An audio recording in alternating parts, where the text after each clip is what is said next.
أعوذ بالله من الشيطان الرجيم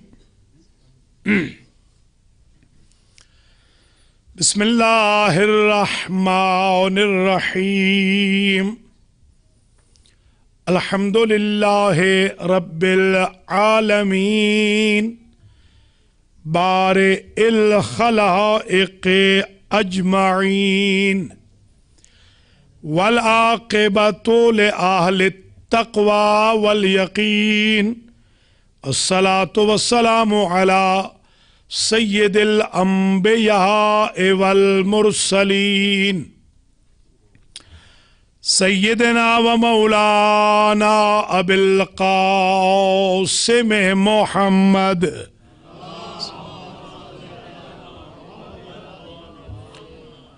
الذي قال الله في شأنه وما أرسلناك إلا رحمة للعالمين وقال أيضا لولاك لما خلقت الأفلاك وقال هو في شأنه إنما بعثت لأتمم مكارم الأخلاق وهو إلته غاية الكون والمكان سيدنا ومولانا الذي اسمه معروف في السماء أحمد وفي الأرضين محمد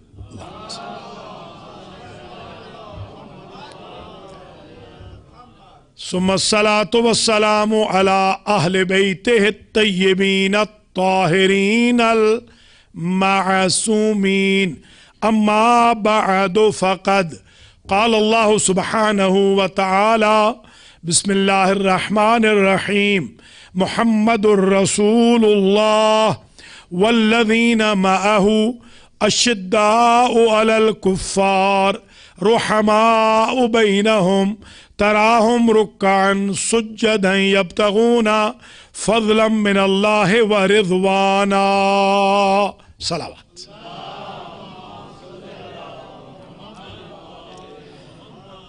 برادران و خواہران اسلام، سب سے پہلے تو میں الفاطمہ اسلامک سنٹر کی انتظامیہ، شرکاء جشن عید میلاد النبی، بھائی بہنوں کو، بزرگوں بچوں کو ہدیہ تبریک کو تہنیت پیش کرتا ہوں۔ یہ جشن، یہ محفل ہمارے آقا علت غائیہ کائنات شافع محشر استاد ساقی کوثر کی شان میں منائی جا رہی ہے، تو ظاہر ہے کہ محفل اتنی بڑی ہے کہ پتہ چلنا چاہیے، انٹرنیٹ پہ اگر یہ ڈال بھی دی جائے تو پتہ چلے کہ جشن ہو رہا ہے، کوئی مذاکرہ نہیں ہو رہا، ڈائلاگز نہیں ہو رہے، بلکہ جشن ہو رہا ہے۔ جشن جب ہوتا ہے تو یہ 2 وے عبادت ہے، 1 وے عبادت نہیں ہے۔ جیسے آپ کچھ نماز امام جماعت پڑھتا ہے، کچھ قرات، کچھ آپ کو بھی پڑھنی ہوتی ہے، بس اتنا ہی اس میں بھی فرصت ہے آپ کو چپ رہنے کی کہ نکتہ مکمل ہو اور ادھر نعروں کی یلغار کے ساتھ جشن ہو۔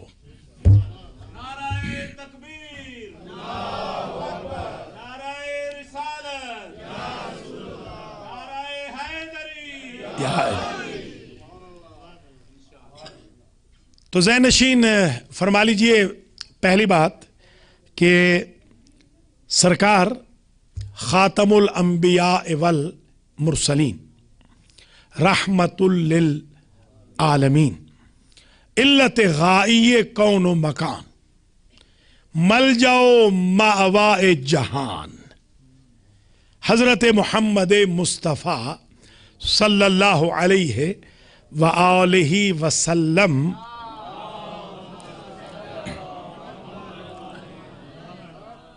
کی آمد کی خوشی میں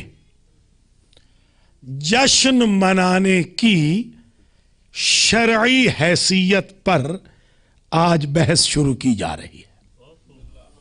پہلے ہم یہ بتائیں گے پہلے ایشو میں کہ یہ جو جشن آقا کا منایا جا رہا ہے اس کی شرعی حیثیت کیا ہے؟ حضور کا جب نور پیدا ہوا تو ارشاد ہوا اول ما خلق اللہ نوری، سب سے پہلے اللہ نے میرے نور کو خلق کیا۔ جب نور مصطفی خلق ہو گیا، ان اللہ خلق الکون والمکان من نور، تو پھر نور مصطفیٰ سے اللہ نے کائنات کو بنایا۔ یہ سورج بنا ہے تو نور مصطفیٰ سے، یہ چاند بنا ہے تو نور مصطفیٰ سے، یہ کہکشائیں ہیں تو نور مصطفیٰ سے، یہ کواکب ہیں تو نور مصطفیٰ سے، یہ ستارے ہیں تو نور مصطفیٰ سے، یہ دن کی روشنی ہے تو نور مصطفیٰ سے، یہ چاند کی چاندنی ہے تو نور مصطفیٰ سے، یہ آنکھوں کا نور ہے تو نور مصطفیٰ سے، یہ فرشتوں کا نور ہے تو نور مصطفیٰ سے، یہ عبادت کا نور ہے تو نور مصطفیٰ سے، یہ شفاعت کا نور ہے تو نور مصطفیٰ سے، یہ ریاضت کا نور ہے تو نور مصطفیٰ سے۔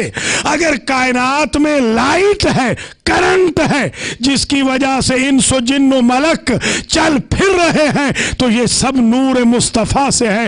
تو گویا اللہ نے بتا دیا کہ جب میرے حبیب کے نور کے صدقے میں کائنات منور ہوئی ہے، تو ولادت کے بعد نور کا بانٹنا یا چراغاں کا کرنا بدعت کیسے ہو سکتا ہے؟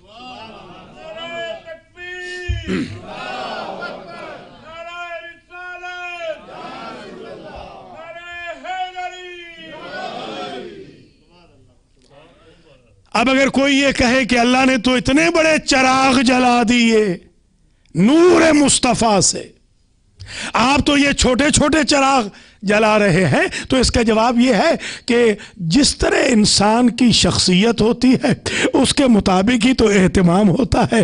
جو قدرت کی ذات ہے اسے یہی چاہیے تھا کہ سورج جیسے چراغ جلائے، اور ہماری بساط اتنی ہے کہ ہم گھر میں چراغاں کر کے سنت الہی کا اظہار کرتے ہیں۔ یہ تو نور آقا کے صدقے میں یہ پوری کائنات بنائی گئی، اور اللہ نے ارشاد فرمایا لولا کا لما خلقت الافلاق، اے میرے حبیب اگر آپ نہ ہوتے تو کائنات نہ ہوتی، میں کائنات کو خلق نہ کرتا اگر آپ نہ ہوتے۔ یعنی مطلب یہ ہے کہ اگر آپ نہ ہو تو یہ کائنات رہے گی نہیں۔ یہ افلاک اگر ہیں تو آپ کے دم قدم سے ہیں۔ ربیع الاول کے جلسے اور جلوس وجود کائنات ہی کا تو ثبوت ہے کہ آقا آج بھی زندہ ہے جیسے کل زندہ تھے اور قیامت تک زندہ رہیں گے، ورنہ کائنات کیوں رہتی؟ کائنات کا وجود اس لیے ہے کہ آقا موجود ہیں۔ اسی لیے قرآن کہتا ہے محمد الرسول اللہ، محمد اللہ کے رسول ہیں، تھے نہیں۔ تھے اسے کہا جاتا ہے جو مر جائے، ہیں وہ ہوتا ہے جو ہمیشہ زندہ ہو۔ اور یہ جو آپ جلسہ کر رہے ہیں، اس جلسے کی رپورٹنگ ڈائریکٹ حضور تک پہنچ رہی، وہ کیسے؟ سن لیجئے۔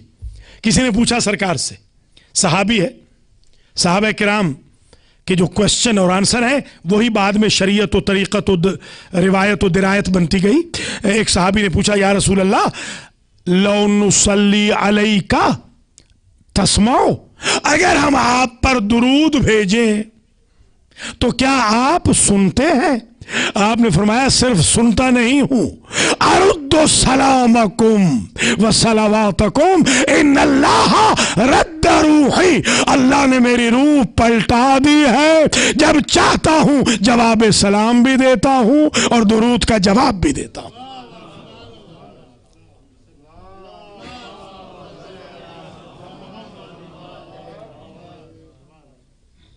بلکہ حضور نے تو یہ بھی فرمایا اگر کوئی مجھ پہ ایک مرتبہ درود بھیجے تو اللہ اس پر 10 مرتبہ درود بھیجتا ہے، اور مجھ پہ اگر 10 مرتبہ درود بھیجے تو اللہ اس کے اوپر 100 مرتبہ صلوات بھیجتا ہے۔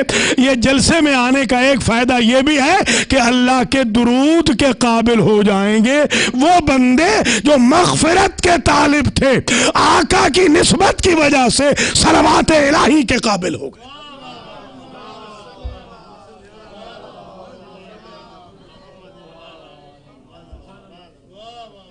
یہ درجہ انسان کو مل جاتا ہے اس محفل میں آ کر. اور پھر یہ بھی ذہن نشین فرما لیجئے، یہ تو نور کا وجود ہے سرکار کا کہ اول ما خلق اللہ نوری. اور کسی نے سوال بھی کیا سرکار سے کہ یہ جو علی ہیں ان کا آپ کے ساتھ کیا تناسب ہے؟ تو آپ نے فرمایا انا و علی من نور واحد، علی اور میں ایک ہی نور سے، اسی نور سے مجھے اللہ نے خلق کیا، اسی نور سے علی کو اللہ نے خلق کیا. اب آپ کو اندازہ بھی ہوا ہوگا کہ نبی نے کیوں کسی اور کو نہیں سلایا تھا اپنے بستر کے اوپر، اسے سونا تھا جس کا اوریجن ایک ہو، کہ اس کا بھی نور وہی اس کا بھی نور وہی. نور والے کو سونا تھا جس کا نور بھی ایک ہو، جس کی طینت بھی ایک ہو، جس کی طبیعت بھی ایک ہو، جس کی فطرت بھی ایک ہو. اس لیے سرکار نے یہ بھی وضاحت کر دی انا و علی من نور واحد. ایک بات اور ذہن نشین فرما لیجیے کہ اللہ کی ذات نے ساری کائنات جو بنائی یہ نور محمد و آل محمد کے صدقے میں بنائی ہے. اور آپ دیکھیے ذرا، اللہ نے نماز میں درود کو فرض کیا. ویسے درود فرض نہیں ہے، سنت مؤکدہ ہے، مگر نماز میں واجب ہے. کوئی بھی اسکول آف تھاٹ ہو، آپ لاکھ بھی اختلاف آپس میں کر لیں، مسلمانوں کی نماز میں جو کچھ شباہتیں ہیں وہ یہ ہیں، جیسے اللہ اکبر سب کے ہاں ہی ہے، تسبیحات سب کے ہاں ہی ہے، رکوع اور سجدے میں تسبیح سب کے ہاں ہے، فاتحہ سب کے ہاں ہے، تلاوت قرآن و سور و آیات یہ سب کے ہاں موجود ہے. اور ایک کامن چیز یہ ہے درود بھی سب کے ہاں ہے اور سلام بھی سب کے ہاں ہے. درود و سلام کے بغیر نماز شرف قبولیت پا نہیں سکتی. ہم نے تو یہیں سے سیکھ لیا ہے کہ جب نماز الہی اس وقت تک مکمل نہیں ہوتی جب تک درود و سلام نہ ہو، تو نماز عشق محمد بھی اس وقت تک نہیں ہو سکتی جب تک درود و سلام کی بارش نہ ہو.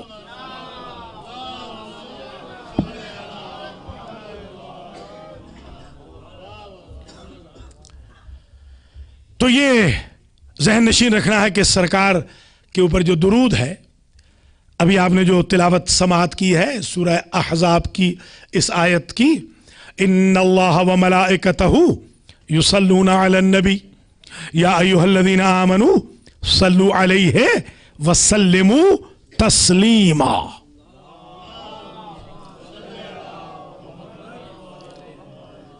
یہ دیکھیے آپ کو کسی یونیورسٹی نے نہیں سکھایا، ادھر یسلموا تسلیما کہا، ادھر آپ نے درود بھیج دیا. اور ایک اور آیت ہے پورے قرآن میں، دو آیتیں ایسی، پورا قرآن دیکھ لیجیے، ملتی جلتی بہت آیتیں ہیں، کسی پر آپ درود نہیں بھیجتے، مگر دو آیتیں جب آ جائیں، ایک یہی آیت جس کو آیت صلوات کہتے ہیں، آیت درود کہتے ہیں، اور ایک انما یرید اللہ لیذھب عنکم الرجس اہل البیت ویطہرکم تطہیرا.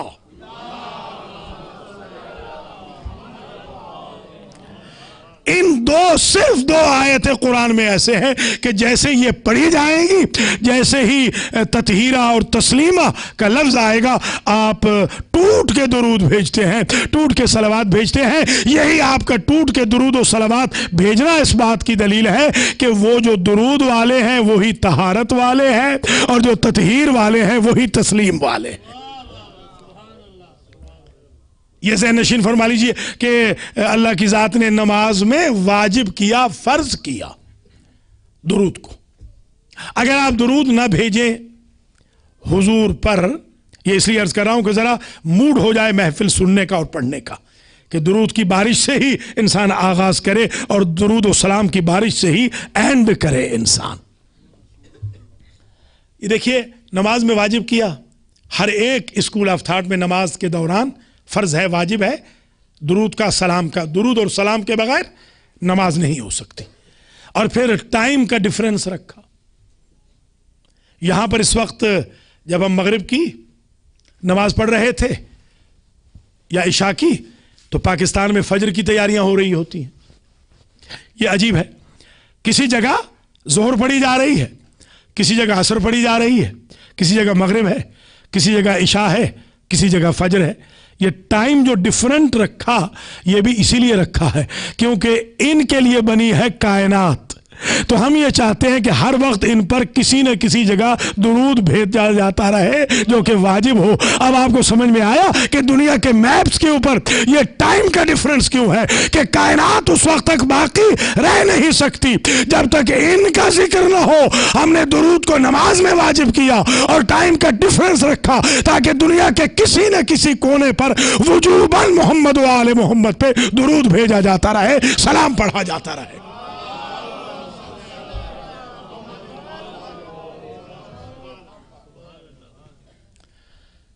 تو حضور کی یہ نوری تخلیق، حضور کی ہیں دو تخلیق، ایک ہے نور کی تخلیق، وہ تخلیق آدم سے پہلے کی، ایک ہے جسمانی تخلیق، وہ ظاہر ہے کہ جس طریقے سے آپ کیلکولیٹ کرتے ہیں ربیع الاول کے مہینے میں ہے، تو ربیع الاول کے مہینے میں حضور کا نور نہیں آیا، حضور کا بدن مطہر آیا ہے۔ نور حضور کا کچھ نہ تھا اللہ کے علاوہ، اللہ نے اس وقت حضور کا نور پیدا کیا، اور حضور فرماتے ہیں کنت نبیا وآدم بین الماء والطین، میں اس وقت بھی نبی تھا جب آدم آب و گل کے درمیان کا سفر کر رہے تھے، یعنی جب مجسمہ آدم کا ابھی تک خمیر گوندا نہیں گیا تھا میں اس وقت بھی نبی تھا۔ تو کوئی نہ کہے کہ 40 سال کے بعد نبی بنے ہیں، یہ تو اس وقت نبی تھے جب پہلا انسان پیدا نہیں ہوا۔ یہ ان کا وجود نورانی ہے، یہ اس وقت کا وجود ہے جو تخلیق نور سے تعلق رکھتا ہے، اور پھر اس کو 12 حجابوں میں رکھا گیا۔ 12 حجابوں میں رہنے کے بعد یہ آمنہ کے بطن مطہر میں منتقل ہوا، اور اب سرکار جب آئے، ذرا غور فرمائیے، جسمانی طور پر جب سرکار، یہ تو ہو گئی نورانی بحث۔ ہو سکتا ہے کوئی یہ کہے کہ اگر نور کا جشن منانا ہے تو پھر یہ ربیع الاول میں جشن کیوں ہے؟ تو آپ سن لیجئے، جب حضور تشریف لائے ہیں ربیع الاول میں، تو اب ذرا ملاحظہ فرمائیے کہ شان کیا ہے آقا کی۔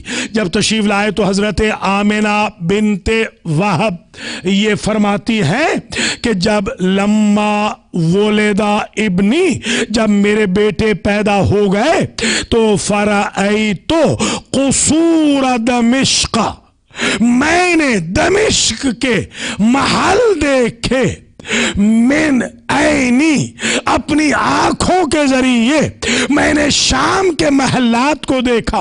اگر روٹین ہوتی کہ عرب کی عورتیں شام کے محلات کو اپنے بچوں کی ولادت کی وجہ سے دیکھتی ہیں تو پھر کسی اور کے لیے بھی آیا ہوتا، اور اگر یہ ہوتا کہ یہ کمال مکے کی عورتوں کا ہے تو کسی اور کا بھی تاریخ نہ لکھا ہوتا کہ فلاں صاحب کی ماں نے بھی ولادت کے بعد شام کے محل دیکھے تھے۔ تو گویا بی بی نے بتایا میرے بیٹے کی ولادت کا نور اتنا تھا کہ میں نے اپنے بیٹے کی ولادت کے نور کے طفیل میں شب میں رات میں مکے سے شام کے محل دیکھے، تو پتا چلا حضور کی ولادت کا نور اتنا عظیم ہے کہ 1400 میل تک کے فاصلے ہٹ جاتے ہیں اور چیزیں سامنے آ جاتی ہیں تاکہ آمنہ ہر جگہ کا ملاحظہ کر سکے۔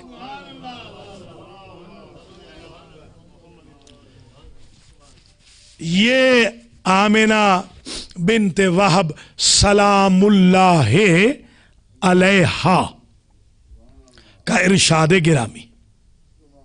ہمارے ایک دوست تھے منا میں، ہمیں ملے، عرب کنٹری سے تعلق تھا ان کا، اور وہ کسی عرب ملک کے مفتی اعظم تھے۔ انہوں نے مجھ سے پوچھا منا میں کہ یہ بتائیں کہ آپ آمنہ کو سلام اللہ علیہا کیسے کہہ رہے ہیں؟ میں نے کہا آپ نے اپنی کتاب میں لکھا ہے، آپ نے اپنی کتاب کے فلاں صفحے پہ یہ فرمایا ہے، لکھا ہے کہ کلما جاءت الملائکۃ، جب بھی ملائکہ آتے تھے، بعد